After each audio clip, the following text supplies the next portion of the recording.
வணக்கம் நேர்களே, இது உங்கள் அரசியல் சந்திப்பு. இந்த அரசியல் சந்திப்புல வாரம் வாரம் அந்த போன வாரம் அரசியல்ல நடந்த சுவாரஸ்யமான விஷயங்களை எடுத்து வச்சு அது சரியா தவறான்றதை தான் டிஸ்கஸ் பண்ணுவோம். பார்வையை மக்கள்கிட்ட விட்டுருவோம். இதை பத்தி எப்பயுமே நம்மளோட ஒரு ரிசர்ச்சோட வரவர் தான் நம்ம ஸ்ரீகாந்த் சார்.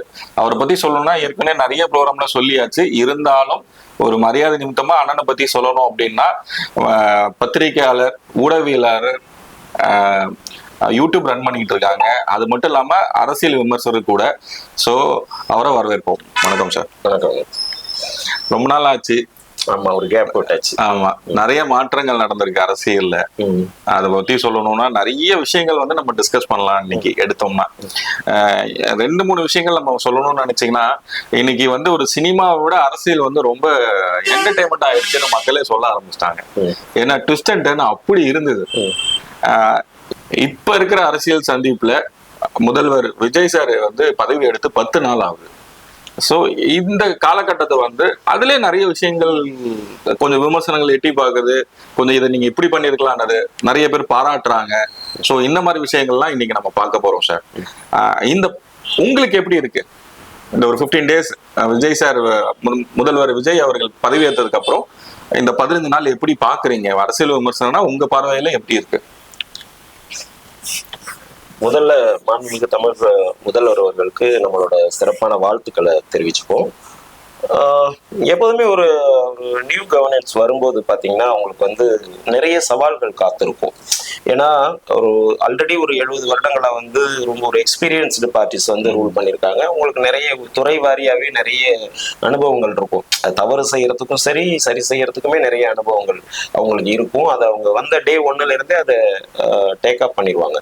பட் ஒரு நியூ கவர்னன்ஸை ஃபார்ம் பண்ணும்போது என்னன்னு கேட்டிங்கன்னா, அந்த துறையை புரிஞ்சுக்கிறதுக்கு அவங்களுக்கு ஒரு டேக் டைம் அது எடுக்கணும். அது என்ன இஷ்யூஸ் இருக்கு, எவ்வளோ ஆஃபீஸர்ஸ் அதில் இருக்காங்க, அந்த ஆஃபீஸர்ஸ் கரெக்டான ஆளாக இருக்காங்களா, இல்லை கரப்டட் பார்ட்டியாக இருக்காங்களா, இந்த கவர்மெண்ட்டை நம்ம வந்து ஒரு ஒரு ஒரு கரைப்படியாத கவர்மெண்ட்டாக கொண்டு போகணும் அப்படின்னா என்னென்ன மாதிரி ஆஃபீஸர்ஸ் நமக்கு தேவை, ஸோ அதை எப்படிலாம் ரீப்ளேஸ் பண்ணுறது. அப்போ அந்த கவர்மெண்ட்டை ரன் பண்ணுறதுல இருக்கிற இந்த financial situations very very important. அது பார்க்கணும். ஏன்னா அது இருந்தால் தான் நீங்கள் மொத்த கவர்மெண்ட்டையும் ரன் பண்ண முடியும். ஸோ அதுக்கு எங்கெல்லாம் ப்ராப்ளம் இருக்கு, இப்படி நிறைய விஷயங்கள் இருக்கு.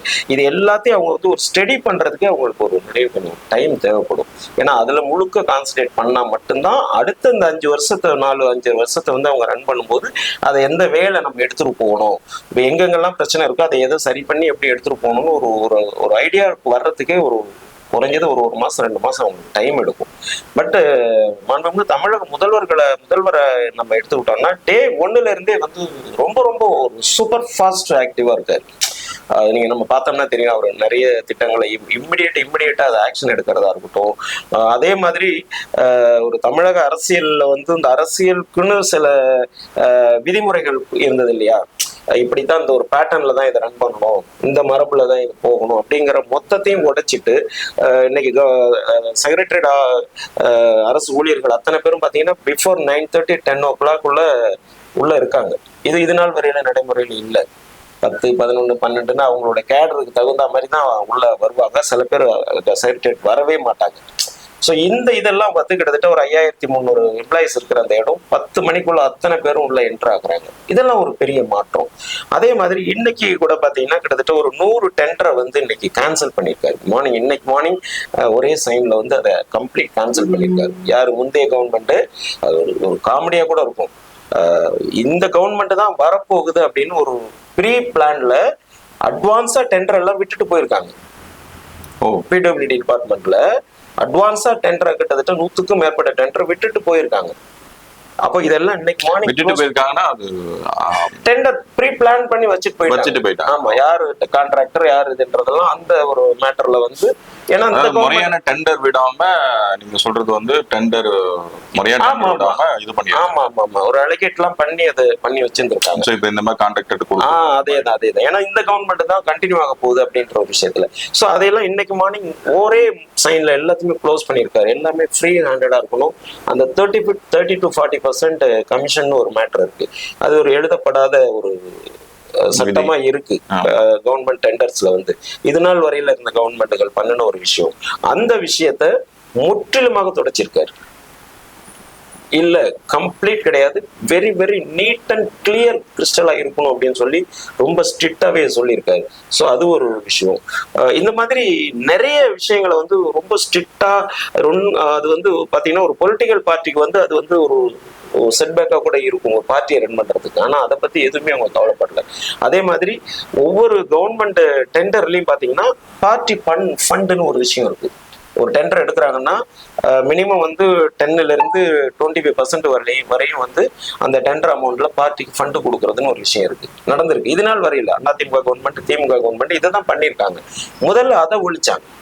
நீ என் காசு கொடுக்க தேவையில்லை பார்ட்டிக்குன்னு, எதுவும் அதெல்லாம் அந்த மாதிரி சிஸ்டமே நீ கிடையாது அப்படின்னு சொல்லியிருக்காங்க. இந்த 10 நாள்ல அவங்க பண்ணின ஒரு வேலை பார்த்தீங்கன்னா கிட்டத்தட்ட ஒரு பழைய பார்ட்டிகள் வந்து ஒரு வருடம் எடுக்கக்கூடிய ஒரு விஷயத்த ஒரு 10 நாள்ல ஒரு ரூட்டை கிளியர் பண்ணியிருக்காரு. வெறும் 8 மினிஸ்டர் மட்டும் வச்சு. இன்னைக்குதான் 35 மினிஸ்டர்ஸ் வந்திருக்காங்க.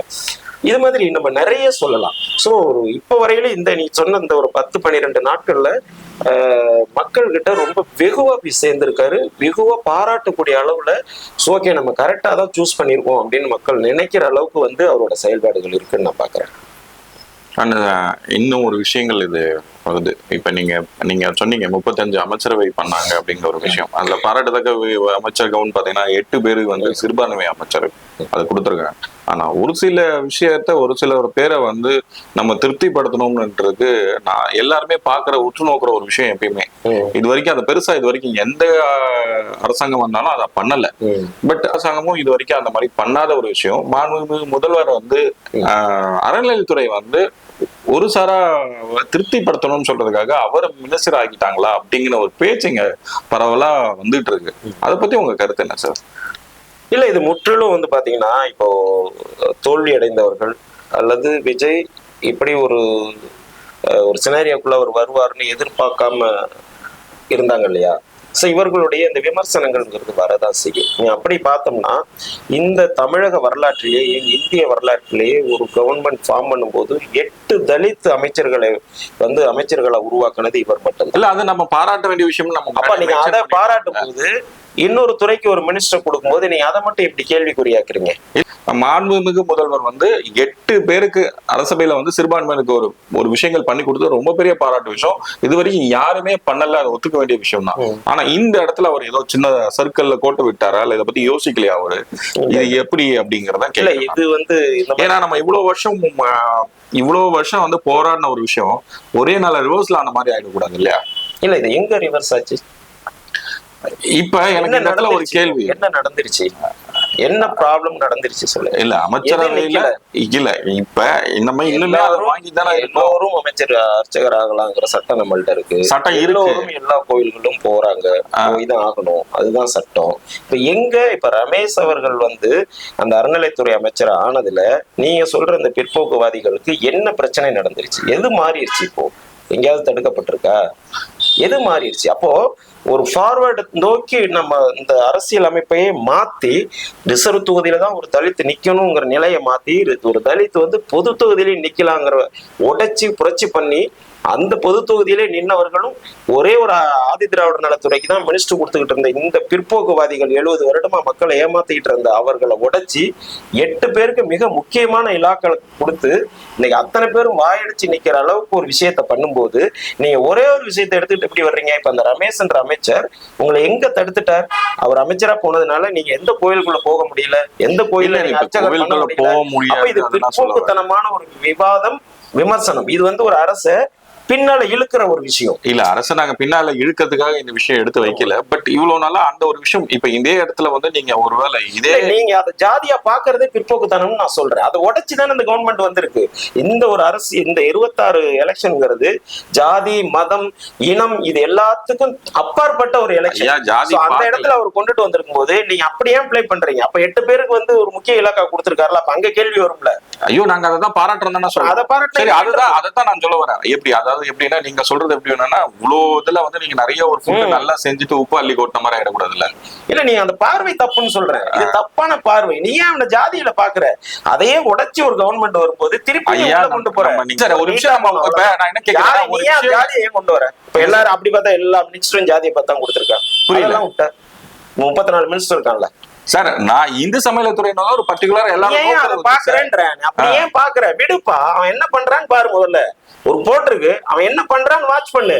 அதுக்கப்புறம் கோயிலோட உடல அப்புறம் சொல்லு. நீ ஆரம்பத்திலே பிரச்சனை பண்றேன்னா அப்ப நீ குழப்பத்தை உண்டு பண்றேன்னு அர்த்தம். புரியுதா? ஒரு நியூ கவர்னன்ஸ் ஒரு போட்டிருக்கு, நீ உன் கருத்தை வச்சுக்க. அவன் நீ சொல்ற மாதிரி அவன் செயல்படுறானான்னு பாரு, வாட்ச் பண்ணு. ஒரு நியூ கவர்னன்ஸ் ஒரு விஷயம் பண்ணிருக்காங்க, அதை நீ பாரு. அதுக்குள்ள ஒரு அடையாளம் பூத்துற ஒரு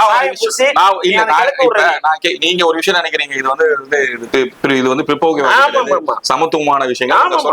நான் சொல்றேன் இல்ல, ஏன் சார் இவ்வளவு பேர் இருக்காங்க, ஏன் அது வந்து பர்டிகுலரா அந்த கம்யூனிட்டி பீப்புளுக்கு மட்டும் தான் கொடுக்கணும்னு இருக்கா? அந்த துறையை அது வந்து ஒரு வேளை நான் என்ன கேக்குறேன், கம்யூனிட்டி பீப்புள் வந்து நீங்க சந்தோஷப்படுறதுக்காக நான் கேக்குறேன். கவர்மெண்ட் அப்படி பாக்கல. கவர்மெண்ட் எல்லாருக்கும் ப்ரிப்பேர் பண்ணி ஒரு படிச்ச இந்த பையன் இந்த இடத்துல இருக்கட்டும்னு அவங்க பண்றாங்க. எங்க தப்பு நடந்தாலும் தூக்கி போட்டுருவாங்க. புரியுதா? இந்த கவர்மெண்ட் அப்படித்தான் நடக்கும். நீங்க பாக்குற வேலையெல்லாம் இங்க நடக்காது. எங்கடா புடிச்சு சிண்டு முடிச்சு விட்டு எங்கயா கிளப்பி விட்டுறலான்னு பார்த்தா ஆகாது. ஒரு நிமிஷம் நீங்க வாட்ச் பண்ணணும். இதே இவர் மட்டும் இல்ல, ரமேஷ் மட்டும் இல்ல, அது நாளைக்கு மெயின் மினிஸ்டரா இருந்தாலும் எந்த மினிஸ்டரா இருந்தாலும் தவறு இருந்தா தூக்கி எறியப்படுவார்கள். மக்கள் பார்த்துட்டு இருப்பான். புரியுதா? இந்த கவர்மெண்ட் ஒரு நல்ல எண்ண பொறுத்த அளவுக்கு ஜாதி மதம் இனத்தை எல்லாம் தாண்டி ஒரு மரபு அரசியலை உடைச்சிட்டு வேற ஒரு விதமா கொண்டு வந்திருக்காங்க.